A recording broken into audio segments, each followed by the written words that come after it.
নমস্কার বন্ধুরা, village food মেকারে আপনাদের স্বাগত জানাই। আজকে দু রকম আমদই বানিয়ে দেখাবো। একদম সঠিক পদ্ধতিতে কিভাবে দই বসাতে হয় সেটা আজকে বানিয়ে দেখাবো। তবে ভিডিওটি দেখে যদি ভালো লাগে তাহলে চ্যানেলটিকে সাবস্ক্রাইব করে পাশে থাকা বেল আইকনটি অন করতে ভুলবেন না, যাতে পরবর্তী ভিডিওর নোটিফিকেশান সবার আগে আপনার কাছে পৌঁছে যায়। এখানে একটা মালসা নিয়েছি আর একটা সরা নিয়েছি। এটাতেই করে আমি দইটা পাতবো।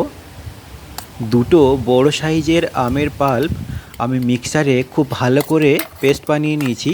আর খেয়াল রাখতে হবে পেস্টটা একদম যেন স্মুথ হয়, তাহলে দইটা কিন্তু ভালো হবে।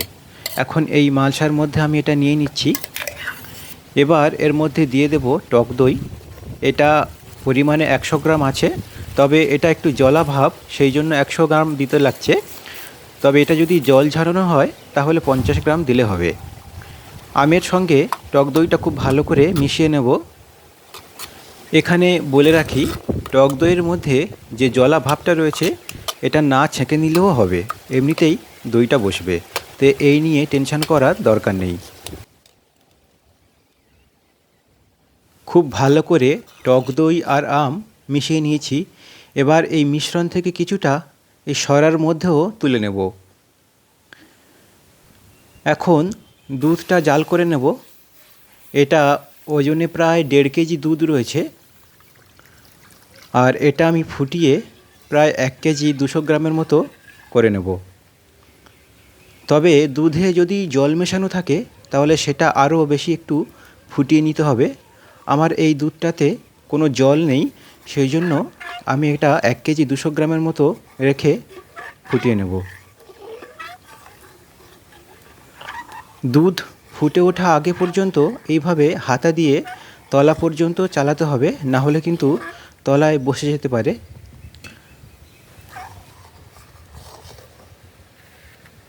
দুধটা বেশ অনেকটা কমে গিয়েছে। এই পর্যায়ে দিয়ে দেব চিনি।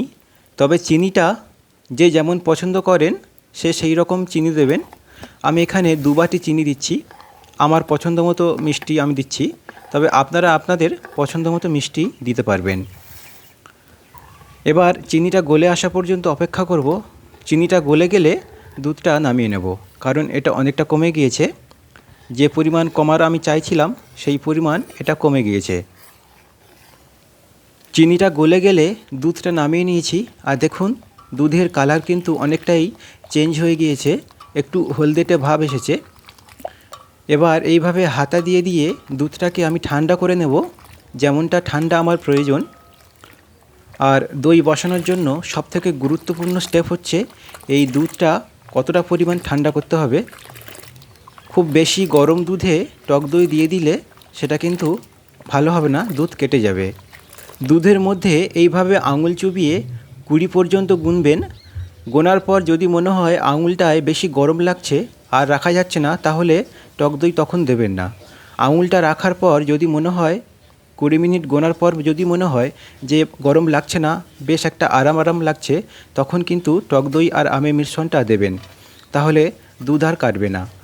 আমারটা পারফেক্ট গরম ছিল, তাই এবারে দুধটা দিয়ে দিচ্ছি। তবে এই সরার মধ্যে প্রথমে অল্প একটু দেব, দিয়ে আমের সঙ্গে ভালো করে মিশিয়ে নেব, কারণ একসঙ্গে অনেকটা দুধ দিয়ে দিলে মেশাতে একটু সমস্যা হয়।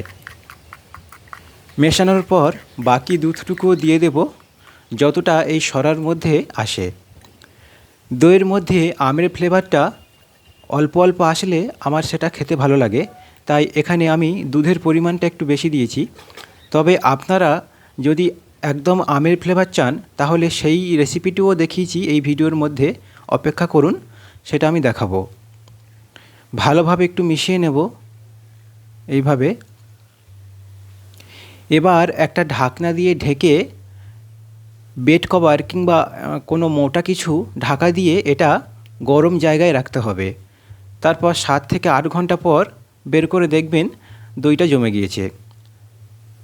এইভাবে ঢাকা দিয়ে রেখে দেবো 7 থেকে 8 ঘন্টা। এই মালসার মধ্যেও দুধ দিয়ে দেব, দিয়ে ভালো করে মিশিয়ে তারপর আবার বাকি দুধটুকুও দিয়ে দেব। এটাও একই পদ্ধতিতে ঢাকা দিয়ে কোনো বেড কভার বা মোটা কিছু দিয়ে ঢাকা দিয়ে 7 থেকে 8 ঘন্টা রেখে দেব। উপরে যে গাঁজাটা দেখছেন এর ফলে দইটা কিন্তু খুব সুন্দর একটা দেখতে লাগবে উপর থেকে, যেমন দোকানে হয়। এখানে যে আমের পাল্পগুলো নিয়েছি এর মধ্যে কিন্তু আমি দুধের পরিমাণ কম দেব আর আমটা বেশি থাকবে। টক দই দিয়ে দিচ্ছি 2 চামচ পরিমাণ, 4 চামচের মাপে, আর এটা জল ঝরানো টক দই। ভালো করে এখন মিশিয়ে নেব। তবে জল ঝরাতেও পারেন আবার নাও ঝরাতে পারেন, তবে জল ঝরানো না হলে তখন 4 চামচ দিতে হবে। এবার মিশিয়ে নিলাম ভালো করে।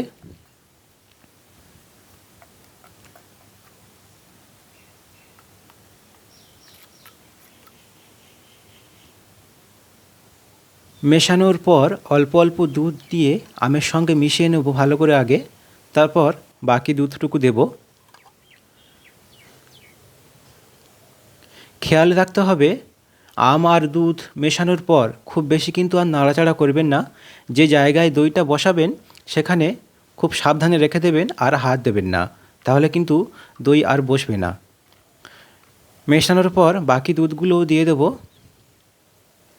আপনারা চাইলে কিন্তু যে কোনো পাত্রে দইটা বসাতে পারবেন, স্টিল হোক, কাঁচের হোক, প্লাস্টিক হোক, যে কোনো পাত্রে বসালেই দই বসে যাবে।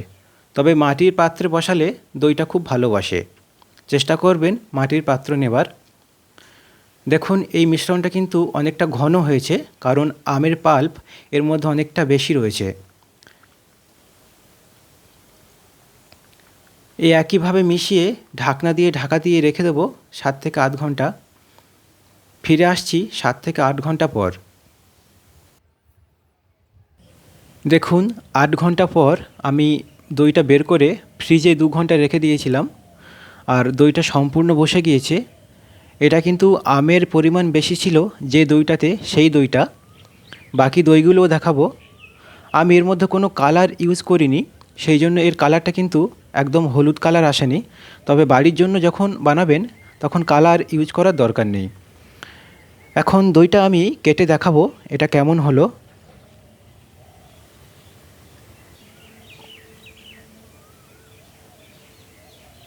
দেখুন কত সুন্দরভাবে বসে গিয়েছে।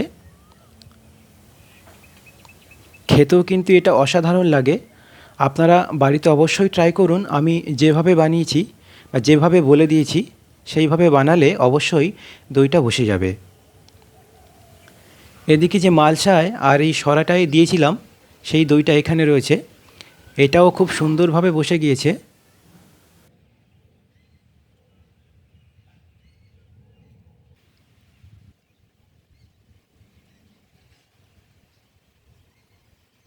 এই দইটাকেও কেটে দেখাচ্ছি কেমনভাবে বসেছে। দেখুন খুব সুন্দরভাবে বসে গিয়েছে, দেখে নিশ্চয়ই বুঝতে পারছেন। আপনারা বাড়িতে অবশ্যই ট্রাই করুন। আশা করছি আপনাদের দইও ঠিক পারফেক্টভাবে বসে যাবে। ভিডিওটি সম্পূর্ণ দেখার জন্য অসংখ্য ধন্যবাদ। আবার দেখা হবে নতুন একটা রেসিপির সঙ্গে। নমস্কার।